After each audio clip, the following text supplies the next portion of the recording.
not now. Huwag ka mag-English dahil hindi ka nakatungtong ng pinag-aralan, ha? Ano how about yun? Nakatungtong ka rin ba? Second year pre-nursing ako, iha. Si kanya, pero nasaan May po yung anak edad niyo? akong na- Hindi po binagbabasihan Pwede ba? dito ang pinag-aaralan, nanay. Stop. Ang Ikaw po sabi mo, tumigil dahil ina ka rin. Ina ka rin. Katulad Oh, yun ko. nga eh. Pero Ina hindi ka. ako inang katulad mo. Ha? Napapakain sa mga anak sa ganyang puro kayo paraan. salita, pero wala kayong maipakitang Hindi. preba. Preba? Paano nyo nasabing Pumunta nakipag-cyber ka sex sa ako? Manapa. Gusto Asan niya? makita? Sabi nyo maililitaw kayo. Asan si... No need. No need. No need. Kasi mas- nakakayak ka. Hindi, sir. Nakakaya May nagtimbre ka. po sa akin taga Manapa. Presidente po namin sa Women's. Women's po ako, sir. dahilan. Tinimbrihan ako kagabi. Kaya po sa sobrang sakit ng dibdib ko, nawala po yung cellphone ng anak ko, dinala ko ngayon, naiwan sa taxi. Nakita mo yung... Okay. yung Pero Nay, tama nga naman itong si Mama Marites na kailangan magpakita kayo ng prueba doon sa mga seryosong aligasyon ninyo. Matitindi pong aligasyon yon na siya po yung nakikipag-cyber sex kung kani-kanino. Dapat po may ebidensya. Kasi ma'am, kung walang ebidensya, kawawa naman tong tao. Napapahiya po siya. Sir, yung pagpunta niya rito, hindi dahil sa dito. Birthday po ng anak niya, ng October 26. Nung malaman niya, kaya nagalta ko, Che, sana di mo natatakot na puta mo na. Pero okay lang naunahan tayo. At least nakita ko yung kabuuan niya. Na ang pera palang pinadadala mo, anak, pinangiinom lang niya. Samantalang kami, ultimong barya, anak, nakikita mo, ang mga gamot ko, sir, ang lalaki. Kompleto ko ng gamot dahil maintenance ko nga. Samantalang siya, iniinom lang niya. The nerve of you. Kakaya. Kasi lagi niyo akong binubuli. Kaya po ako naglalasing. Gusto ko na nga mamatay sa harapan niyo eh. Ah, tagal. Gusto mo magpasagasan na ako dyan sa labas? Gabi mo. Mabigyan ng hospital. Wag, no. Gawin mo. Ma'am, wag niyo po siyang dinider. Foul po yan, foul. Nay, sorry na yan. Sorry po. Foul po yan, foul. Kasi lagi niyang panakot siya sa anak ko. Pag hindi niya kinausap, sige ka, maglalaslas ako. Pinakita pa nga niya yung ganyan niya. Sino po siya? O siya. Kaya po ako naglalaslas yan talaga. Ito po yung pinakita nila sa akin, sir. Oh. Nag-inom po ako ng isang basong Okay. panlinis ng CR, sir. Ito po ba't po kayo uminom ng panlinis ng Ayaw CR? ako pakawalan ni Cheche. Hindi, mali po. Panginoon, Ayaw niya sir. ako, sir. Mali po Pakita yun. niyo yung mukha ng anak ko. Kaganda Mali ng po anak yun. ko. Hindi niya Mali po alam. yun. Laganto yung mukha nito. True cam lang pala pinakakita Ayan sa po, kanya. sir. Ang Oh. gaganda. Ito po yung unang pinost niya Kapatid na ko pong nag-viral gusto sa mong ano sa Manapa. kanya, umiwas. Siya lang ayaw niya talaga. So Laban ma'am, kanya yung kapatid ma'am, ko. bakit kayo uminom ng panglinis ng CR? Kasi po, nakiusap ako kay Cheche dyan, sabi ko lang, Yan God, yung please anak naman, wag ka nang mag-post. Isa sa uli ko Yan naman yung ang pera anak lahat na nabigay mo eh. Pero pinost pa po niya yan kasi po, binlock ko na Ano siya, sir maligid eh. sa post na ito, ma'am? Nakalagay po Yan ang dyan anak na ko. gold digger. Siyempre nasyak po yung buong Manapa kasi Okay. respetado po ako sa Manapa, sir eh, kahit pala singgero ako eh. Okay. So, ang pinunta talaga ninyo dito, Nanay Tessie, ay para bawiin na yung motor at sa kalabaw. So, Mamarites, yung kalabaw daw at saka yung motor. Sir, magdemandahan po kami. Kukunin ko po yung record doon lahat sa motor at saka sa TV. Na ang naghuhulog po talaga doon is si Kano. Yung kalabaw po, sir, isauli ko po yun sa may-ari dahil hindi pa po yun bayad. Bakit ko po i-deny, sir, kung sa kanya po yan talaga? Ang pirang pinapadala niya, sir, iniinom ko lang yan dahil gusto niya tiisin ko ang pamilya niya. Sa tuwing hindi po sila pinapadalahan, ako ang binabanatan nila. Kapag binablock po sila, ako kaagad ang dumbulin nila sa... So, ibig sabihin, Mamarites, lahat ng perang pinapadala sa inyo Diyos ko, ni Marieta ay binibili niyo ng alak. Opo. Totoo po yan, sir. Lahat ng tao dun sa amin, alam nila lasinggira ko. Kahit sa 15 years Wala ako umiinom, kayong sir. itatabi o na-invest doon Wala, sa sir. 100,000 na yon. Wala. Kundi lahat sa alak. Kita mo na. Pero di ba nag-usap na tayo doon, nagtataka ako kasi malalaking pera yon. Halimbawa, isang padala, 6,000. Bili mo ng alak agad yung 6,000. Hindi kasi everyday po, sir, umiinom ako. 24 hours po yan. 24 hours. Yes. Grabe ka Wow. naman, madam. Opo, ma'am. Honest. 24 hours ka. Yes. Iinom. Yes. Walang tulugan na siguro. Wala. Walang Bahala kainan. na po kung anong nangyari sa akin. Bahala na. Sabi, Alam po yan ang Hanggang sa hindi naubos yung pera, inom ka na inom. Charinggot. Anong pulutan niyo, ma'am? Baboy, yung prituhin po as Prituhin. inihaw, ganun. Ikaw lang mag-isa. Hindi po, marami po kami mga kaibigan ko, tawagin ko po sila. Kasi ang hirap po makipag-inom, ang hirap po uminom na walang ano, sinishare ko po kasi sa kanila kung anong problema ko sa sarili ko, sir. So ibig sabihin, ma'am, yung perang pinapadala sa inyo, winawaldas nyo na sa alak. Ganun ba yun? O, alam naman po niya yan, inamin ko po yan sa kanya, sir. Nay, ano masasabi nyo Sir, na hindi niya alam. Ayoko naman magsalita, sir. alcoholic na ho siya? Kahit doktor pa ako. Ipa-doktor. Yes, Hindi 50 alam Sir, years hindi na niya ako alam. uminom. Andi dito, sir. Alam niya yan. Iniinggit kami na nag-piyesa sa kanila.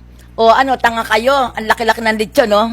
padala ng anak mo pera. Tsaka, huwag na tayong mag-usap. Mag-grocery ako, nagpadala yung anak mo eh. Sabi? Oo. Asan Tsaka po yung sinabi ko? Ikaw muna, huminto ka. Diyan, Ito pa, sir, ha? pakita mo ang- May nagsabi doon, sa barangay, nililista niya, dalang pangako ng anak ko, mag-date ng grocery, tsaka gagawin bilyaran. Nung malaman ng anak ko na ganun palang sistema, stop lahat. Tsaka sir, yung peace fund, di inangkin ng anak ko. Kaya, ang dagdag niya ng salita eh. So totoo lang po talaga sinasabi niya na yung mga pera ng anak ninyo, tinatapon na niya po sa Ewan ko, sir, sa Kasi kanya. sabi mo, lechon. So pera ng anak niyo. Yung ano? Tapos alak. Kasi yung lechon, pulutan yun eh. Tapos Sir, alak. yung motor, ayan, nandiyan dyan. Iningit ko po kayo niya, nanay, kasi po galit na galit kayo sa akin. Hindi ka- Ayaw Motor nila ako. po kasi ako tantanan si Binili ng Rafi. kapatid mo, di ba? Sabi mo, nasa Saudi ako, di ba? Sabi mo sa akin, di ba? Sabi ko lang Oh. thank you po sa motor, pero iniinggit ko lang kayo kasi ayaw nyo akong tigilan. Ba't kailangan niya kami inggitin? Patay gutom kami. Ang sasakyan namin, meron kaming Bakit ako tinawag mo rin ako ng demonyo Pangit, matanda, mukhang unggoy. So anong igaganti Ikaw nag-uumpisa ng bad words. Ikaw nag-uumpisa. Kayo nagsisimula. Huwag niyo Hindi. ako Ma'am, balikan. sino nagtawag sa inyo ng unggoy? Sila pong dalawa. Hindi, sir. Ba- Hindi. bakit? Andi dito po. Andito po si Ron, naka-message po dito. Hindi, sir, hindi. Yung iri po namin sir, nakaganon po Pwede sila. ba i-ano yung... Okay, pero ma'am, tanong ko lamang, bakit niyo po kailangan inggitin pa itong Yes. si nanay at saka yung kapatid ni Marieta sa mga pera na Yes ipinabili niyo ng mga naman. luho na galing naman sa anak nila? Ito, may tsura namin. Hindi na po ako kami pinadalhan mukhang John, sir. Pinipilit ako ni Chichi na doon matulog sa kanila nung John. Uy, Diyos ko po, Panginoon Ayaw ko po kasi ang gusto ni Chichi sa sala. Sabi ko, sana ko matulog doon. Tamaan Sabi ka ng niya, kidlat. sa sala. Sir. Ay, naku, nanay, wag ka. Ba't po ako gagawa ng kwento, nay? Sanay ka eh. Sanay ako, sinanay mo lang talaga ako. Wala kami panahon sa'yo. Busy kami, ha? Dahil ikaw, napakababa ng IQ mo. Marami kami, Napakababa ng IQ maghapon ko? ka sa internet, nakaganyan. Diyos ko. Ako, sir, tanda ko na punto, naglalaba pa ako, nagkukula ako. Wala akong panahon sa kanya. Naamin ko yan, sir. Ang usapan na lang po, ibalik na lang niya yung pera. Yun ng nga po. kapatid ko. Ngayon, Yun lang, tapos mabalik ko na tayo usapan. sa Yun na pinaka lang. dahilan kung Wala nang bakit to usapang kayo mahaba. nandito parehong magkabilang panig. Ano, As yung pong nangako kayo pag nakapagpakita ng resibo, kayo po ay magsusuli. Okay. So, Nay, Po. nung last time nandito po sila, Yes, sir. si Ma'am Marites, sabi niya kapag magpapakita raw kayo ng mga resibo galing sa anak ninyo, Yes, sir. na patunay na natanggap niya yung pera. In fairness po kay Ma'am Marites, Yes, sir. pumapayag po siya na ibalik yung mga gamit In what way, sir? o In pera. what way? Basta't meron daw po maipakitang resibo. Meron po. 2,000 a week. No. Sabi mo, 120,000 ang ano mo, pension. 5,000 a week. Mikropono. Hindi ko pira yun at hindi kami kasal 5,000 ni a Kano. week. Tuloy ang demanda. O tuloy. Tuloy. Lalaban Sige. din ako. Lalaban Sige. Sir, di ba sabi niya, 120,000 ang pension niya? Kayang-kaya niya yung 5,000 a week. Okay. 5,000 kaya niya. 120,000 ang pension ni Kano. Hindi kami kasal sir kaya hindi ko siya mapursige. Yung anak ko ang magsasauli ng pera, hindi ako. Sample trabaho Ang anak dami mo. mo. Diyan po sa dahilan. logistic. Anong kumpanya po? Hindi ko po naano si kasi first time lang namin nakita dahil nagkaroon ng Ano pong rango niya sa logistics? Hindi ko rin po naitanong kasi never pa kami nagkaroon ng contact dahil po nag-asawa nga po siya bigla. Aso siya magbabayad. Opo, siya po yung nag-ano na magsauli. Okay, sige po. So, meron tayong mga 2,000 ipapakita. a week. 2,000 a week daw po ang isusuli niya. Magpipirmahan ho kayo hanggang sa mabayaran kung magkano man po yung halaga. Sir, sige po, hindi kami masamang tao, sir, at hindi kami after sa... Sabi ko sa anak ko, pumayag ka na anak, kasi yung perang yan, para mo na nilimos sa kanya. Kaya mong kitain na anak yan, 1 buwan lang mahigit yan. Tama na tayo anak, kasi talo ka sa katarantaduhan yan eh. Panalo tayo dahil talagang gahaman siya, mapagsamantala siya, pero sa katwiran, hindi tayo mananalo dyan. Okay. Record Ang lahat sinasabi kasi, Nay, 2,000 kada linggo hanggang sa mabayaran kung magkano man po yung utang niya o mga naibigay ni Marieta sa kanya. Okay ba sa inyo, Nay? Sir, At doon sa ate. sige po. Ito po, si Marieta na mismo. Miss Marieta, magandang hapon. Magandang hapon po, Sir Rafi. Ma'am, andito po yung mother nyo at saka yung ate nyo. Ang napag-usapan po ay 2,000 daw magbibigay si Marites sa nanay nyo hanggang sa mabayaran niya kung magkano yung mga naibigay nyo sa kanya. Payag ka ba doon, Ma'am Marieta, o hindi? Okay na po yan para po sa katahimikan po ng lahat. Nay, narinig niyo po? Opo. Ate? Ma'am Marieta, meron po kayong gustong sabihin kay Miss Marites. Miss Marites, may gustong sabihin. Pwede ako Pwede po po muna- muna pwede ako bumati po sa muna, lahat sir. ng tao pong nakikinig. Sige, Ma'am Marieta. Sandali, ako muna, Che. Sige po, go ahead. Gusto kong manghingi ng sorry sa iyo kasi hindi dahil sa ginawa ko ito. Gusto ko lang iklaro sa iyo na talagang hindi po ako ng luko at hindi kita niluko. Siguro nagkataon lang na hindi tayo pwede sa isa't isa dahil sa pamilya mo, alam mo yan. Kaya thank you sa lahat ng mga natulong mo, lalo-lalo na yung kahit iniinsulto mo ako, at least natuto ako ngayon sa nangyari sa buhay natin dalawa at utang na loob ko yan sa iyo. Salamat ng marami, Che. Miss Marieta, meron kang gustong sabihin, sagutin doon sa mga sinabi ni Ma'am Marites? Ang masasabi ko naman sa iyo, Marites Claros, pinapatawad kita dahil isa rin ako makasalanan na tao.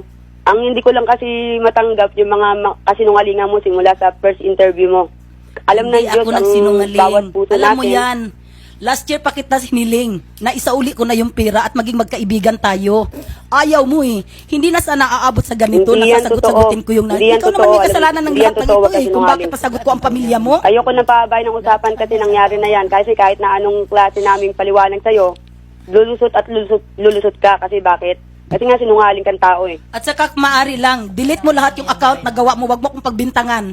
Huwag kang Ginamit mo lahat sinungaling, ang Marites. account, pati yung Paano picture nga ni ako Kano? makagawa ng FB? Lagi ako Ilagay mo sa nagtatrabaho ano mo. at Di hindi ba ko lahat gawain ng kung password Ilagay ng mo. kapatid ko, Hindi alam ko mo, di alam, ba? huwag kang makialam, Ikaw ang Jen. gumagawa, Dahil wala sa Maris, conversation ikaw ang namin. gumagawa. Siya. Lahat Siya ang kami gumawa. Alam ginagawa alam niya. ko. Lahat Binlock kami niya lahat. binablock niya eh. Pag kinakausap kami ng kapatid ko, Binablock niya.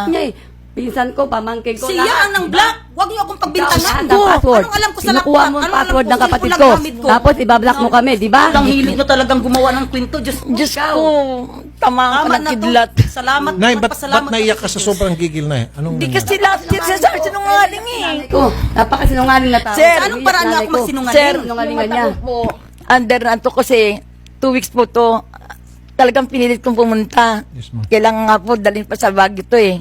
Para lang po mapatunayan sa babae niya, lahat na narinig namin, sir, tamaan ng kidlat. Lahat kasi nungalingan. So, Nay, pumapayag na po yung anak nyo Opo. dun sa 2,000 kada Nag-usap na linggo. kami, sir. Nag-usap Pwede na ho tayo magpirmahan sa barangay. At kapag hindi po natuloy yung 2,000, then iakit sa korte. Kasi, sir- For now, at least kusan loob na po siya nag-offer Opo. ng 2,000 at pumayag naman po yung anak nyo. So, okay na yon. Maghanap lang tayo ng kung saan magpipirmahan. Kailan ka mag-umpisa ng 2,000? Ito pong first week sa Week. November. Sir, ito Fresh naman week. po para sa akin. Kasi, lagi ako nanonood sa inyo. Yes, ma'am. Yung iba naman, okay, nagulog ako ng once, twice, thrice. And then, afterwards, wala na, katwira niya. Ba't ako mayag ng hulugan? Wala akong pera ngayon. Ang gusto ko, sir, assurance. Gumari May po, sabi pirmahan na po. ihulog, saka ko na pukunin, kung pwede Ma'am, lang po. hindi po pwede. Ayaw kong makialam pag sa Sige, pera. sir, sige. Kaya nga po, ipapasa namin sa barangay at doon magpipirmahan. Tapos ngayon, maghulog po siya doon sa nakatakdang araw, kung ano man yun, sa bawat isang linggo, na may Sir- 2,000 na papasok sa account nyo. Wala kaming pakialam doon. However, kapag halimbawa, pumalya siya, hindi niya tinuloy, Kahit one, sir. kahit once, pwede natin akit sa korte. Walang alibay, No, sir, walang alibay na. Depende ho yan sa papag-usapan sa barangay. Hindi Sige pa po. umano. Sige po. Ganun na lang po sa barangay. Magpipirmahan po tayo sa barangay. Hanap tayo ng barangay na convenient para sa lahat. Saan pa kayo nakatira, Nay? Sir, sana sinervisya ko nga po eh. Kayo po, ma'am? Ako po sa Mindanao, pero pwede po kami sir sa Basico kasi taga doon naman po yan sila eh. Basico, okay sa inyo yun? Dumulas lang po ako, dumadalaw ko sa O sige, pero at least pamilya sa inyo yung barangay na yun. Opo. Doon na lang po, doon namin kayo sasamahan. Opo. Ha? Opo, sir. Doon ho kayo magpipirmahan sa barangay. Tapos magtatakda si Ma'am Marites ko anong araw niya gusto na okay rin sa inyo. And then, yun, 2,000 per week. Pag nagmintis ka, akit agad sa korte. Yes sir, okay. Magbibigay lang ko kayo ng account number. Tapos doon niya po ihulog sa takdang araw na napag-usapan. Yun. Hindi niyo na po kailangan magkita pa. Sir, gusto ko lang po sana sir ipabura lahat ni Chichi, lahat yung mga post niya. Lahat ng account ng kapatid Maris, ko, alam huwag mo yung kang password, magsinungaling, di ba? huwag kang sumali, wala ka sa conversation Ah, namin. di ba? Alam ko lahat yan. Pinadig-activate ng anak ng anong kapatid mo. Ikaw, yung sanay mga